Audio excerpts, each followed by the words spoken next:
आबाद अम्मा बाद। इस्लामी भाइयों, रोज़ा खुलवाने और इफ्तार कराने की बड़ी फजीलत है। सुनन तिरमिज़ी की हदीस है, रसूल अकरम सल्लल्लाहु अलैहि वसल्लम ने फरमाया, मन फत्तरा साइमन फलहु मिस्लु अजरिही गैर अन्नहु ला यनकुसु मिन अजरि साइम शै। जो शख्स किसी को इफ्तार करा दे तो उसको रोज़ेदार की तरह अजर मिलेगा और रोज़ेदार के अजर में कोई कमी नहीं होगी।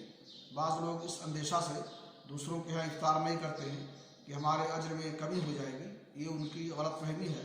अल्लाह रब्बुल आलमीन अपने फضل व करम से हर एक को अजर से नवाजेगा और किसी के अजर व सवाब में कोई कमी नहीं होगी। अल्लाह रब्बुल आलमीन से दुआ है कि अल्लाह ताला हमें तौफीक बख्शे कि हम रोज़ा रखें और दूसरों को भी इफ्तार कराएं, ताकि अल्लाह ताला हमें उस अजर से नवाजे जो रोज़ा खुलवाने का है।